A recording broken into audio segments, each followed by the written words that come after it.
तो हमारे सामने हैं सर रफ़ी सर जो कि एनर्जी ऑटोमोटिव के ऑनर है और इनको काफ़ी सालों का एक्सपीरियंस है। तो इनसे पूछते हैं सर ये है क्या?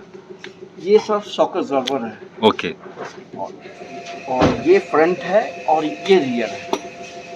ठीक है।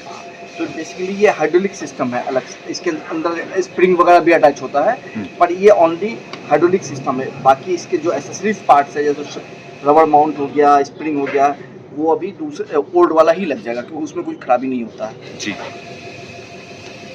सर इसका क्या काम है और ये कैसे काम करता है आप मुझे बता सकते हो? ये सब बिल्कुल बताएंगे।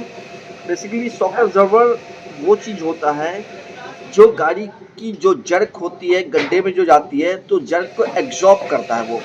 वो बॉडी पे या अदर पार्ट्स पे नहीं जाने देता, अपने अंदर ही वो एब्जॉर्ब कर लेता है, तो इसलिए होता है। उसके अलावा आपको ड्राइविंग में भी काफ़ी कंफर्ट फील होता है। जो पैसेंजर बैठे हैं या जो गाड़ी ड्राइव कर रहे हैं उनको भी झटके नहीं लगते हैं। इवन आपकी बॉडी भी डैमेज नहीं होती। जो गाड़ी की बॉडी है, ये ख़राब होने से बॉडी डैमेज होता है और टायर भी डैमेज होता है। इसके कारण सस्पेंशन भी डैमेज होता है। तो इसका बहुत बड़ा रोल है गाड़ियों में। गाड़ियों में क्या, जो भी गाड़ियाँ चल रही है, चाहे वो एक रिक्शे से लेकर के आपको एरोप्लेन तक, हुँ, सभी में शॉक अब्जॉर्बर है। अगर शॉक अब्जॉर्बर नहीं रहेगा तो गड्ढे में जाने पे इम्पैक्ट बॉडी पे पड़ेगा, बॉडी क्रैक कर जाएगा। तो ये इसका काम है। और ये काम ऐसे करता है, बेसिकली इसके अंदर 3 टाइप का शॉक अब्जॉर्बर होता है। ये देखिए आपको लिखा हुआ है गैसोलीन, इसमें गैस फील्ड है। एक होता है ऑयल फील्ड, एक अब जो होता है इलेक्ट्रॉनिक्स, जो प्रीमियम सेगमेंट गाड़ियों में इलेक्ट्रॉनिक्स होता है। इवन न्यूमेटिक सस्पेंशन भी, एयर सस्पेंशन भी होता है। तो ये 3-4 टाइप का, पर वो एयर सस्पेंशन एंड इलेक्ट्रॉनिक ये प्रीमियम सेगमेंट में होता है। नॉर्मल गाड़ी में कहा जाए 2 टाइप का होता है, oil field and gas field. तो ये बेसिकली गैस फील्ड है। और गैस फील्ड को चेक करने का तरीका, अगर बाई चांस स्टिकर नहीं है तो भी आप चेक कर सकते हैं। उसका तरीका ये है कि आप इसको शॉक अब्जॉर्बर को प्रेस करेंगे और ये प्रेस हो गया। अब इसको छोड़ेंगे तो ये ऑटोमेटिकली ऊपर आ गया। तो ये है पता लगता है कि इससे ये एक गैस फील्ड है, जो अंदर में गैस है, गैस को कंप्रेस किया है, हुँ, तो उसको छोड़ा तो अपने आप वो वापिस आ रहा है। ऑयल फील्ड का चेक करने का तरीका ये डिफरेंट है। उसको खींचेंगे, हुँ, खींच के छोड़ देंगे तो धीरे धीरे वो नीचे चला जाएगा। नीचे चलो। पर दोनों कंडीशन में एक मेन चीज आती है कि इसकी टाइमिंग। क्योंकि ये जो शॉक अब्जॉर्बर की रॉड है, बेसिकली ये सिलेंडर है, ये पिस्टन है, इनके बीच में होता है। गैस फील्ड है तो गैस है, ऑयल फील्ड है तो ऑयल है। पर इन दोनों में एक ही चीज़ कॉमन है कि दोनों में टाइमिंग देखी जाती है कि कितने, अगर हमने इसको फॉर एग्जांपल हमने इसको पूरा प्रेस कर दिया, फुल प्रेस कर दिया, तो कितनी टाइमिंग में ऊपर आई। अगर वो आकर के हाफ में रुक जाती है या डिले उठ रही है हुँ, तो वो शॉक अब्जॉर्बर खराब है। या एकदम झटके से आ गई अच्छा, तो भी शॉक अब्जॉर्बर खराब है। सेम थिंग ऑयल वाले में आता है कि हम ऑयल वाले को खींचेंगे, खींच के जैसे छोड़ा एकदम से नीचे गिर गया हुँ, तो शॉक अब्जॉर्बर खराब है। या वो ऊपर नहीं आ रहा है तो भी शॉक अब्जॉर्बर खराब है। या थोड़ा सा आने के नीचे चला गया, नीचे जाने के बाद भी रुक गया, तो उस कंडीशन में वो शॉकर जरूर खराब है। तो ये शॉकर का बेसिकली चेक करने का एक प्रोसेस है ये चीज़। और शॉकर का जैसे कि मैंने आपको बताया, ऑटोमोबाइल में कोई भी रोड पे चल रही है गाड़ी, उसका एक बहुत बड़ा रोल है। और एक चीज़ पूछना चाहूँगा सर हमें कैसे पता चलेगा कि हमारा शॉक एब्ज़ॉर्बर खराब है गाड़ी में, तो किस तरह पता चलेगा वो चीज़? यस सर, अच्छा, गुड क्वेश्चन। बेसिकली होता क्या है कि 2 चीज़ें, एक तो विजुअली ये पता लग जाता है कि शॉकर लीकेज होगा तो इसमें ऑयल, यहाँ से ये ऑयल आ जाएगा, हुँ, तो इसके कारण आपको पता लग जाता है मेरी शॉकर ज़रूर ख़राब है। पर सभी लोग तो उतर के चेक करेंगे नहीं कि भाई ऑयल लीक कर रहा है या क्या है। तो वो क्या होता है, जब आप ड्राइव करेंगे तो ड्राइव में जैसे गड्ढे है कि जब आप गाड़ी चलाते हैं तो गड्ढे पे जब जाती है गाड़ी तो जर्क फील हो रहा है, तो इससे ये पता लग रहा है कि हमारी शॉकर ज़रूर खराब है, एग्जॉस्ट नहीं कर रहा है। या दूसरा फैक्टर क्या है कि गाड़ी जैसे गड्ढे पे जाती है, खट से नीचे जाके आवाज़ हुँ, लगती है, तो वो भी शॉकर ज़रूर खराब के ही फैक्टर है।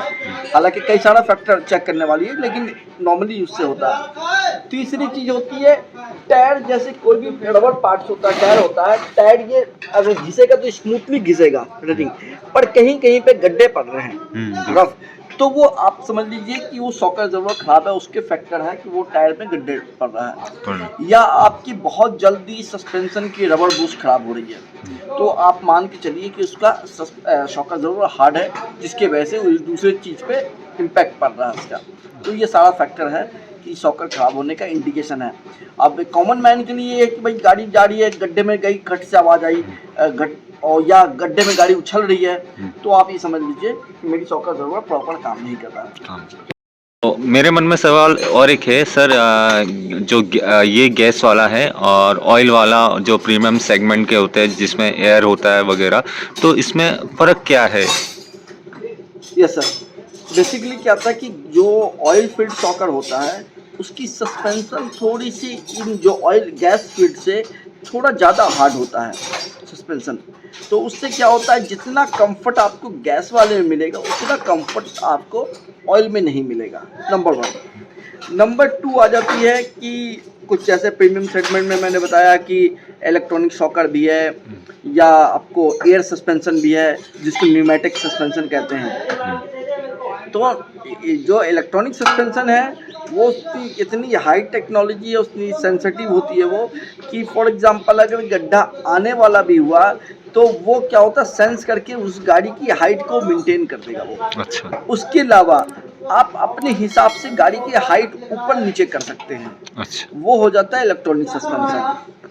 न्यूमेटिक सस्पेंशन क्या है, फॉर एग्जाम्पल आप एक बैलून के ऊपर आप गाड़ी चला रहे हैं, तो बैलून पे जब आप चलाएंगे तो बैलून के नीचे अगर कुछ भी डालते हैं ऊंचा नीचा, तो जो नीचे का सरफेस होगा वो अपना अभी एग्जॉस्ट कर, ऊपर का सरफेस स्टेबल रहेगा, तो और भी ज़्यादा कंफर्ट है उसमें। आपको पता ही नहीं लगेगा कि गाड़ी कब गड्ढे में गई और कब निकल गई, चाहे।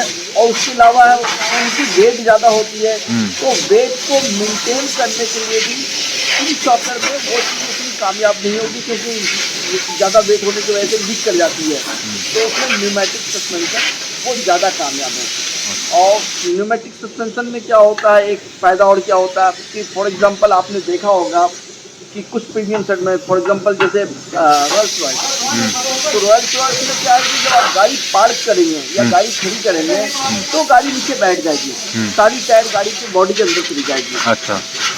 और लेकिन जैसे ही आप स्टार्ट करेंगे एयर डेवलप होगा, एयर डेवलप होने के बाद वो जाएगा न्यूमेटिक सस्पेंशन के अंदर एयर, तो वो गाड़ी की पहले हाइट ऊपर हो जाएगी, और जितने पे आपको रखनी है हाइट उतने पे आप कर सकते हैं एडजस्ट। इसके साथ साथ ही है कि अगर कोई भी गड्ढा वगैरह कुछ भी आता है तो कोई साउंड नहीं आएगी उसमें, क्योंकि वो बैलून है एक तरह का, बैलून में तो कोई साउंड नहीं है, बीच में एयर है, तो ना तो कोई साउंड आएगा ना ही आपको पता लगेगा, और स्मूथ ड्राइव, कंफर्ट ड्राइव, इन सब चीज़ों का आपको न्यूमेटिक सस्पेंशन में वो आनंद आपको मिलता है जो आपको छोटी गाड़ियों में नहीं मिल पाता, क्योंकि उसकी प्राइस भी बहुत ज़्यादा है, बहुत उसकी मेंटेनेंस भी ज़्यादा है, जो लग्जरी गाड़ी होते हैं गाड़ियाँ हैं, तो उन सब में ये चीज़ें होती है।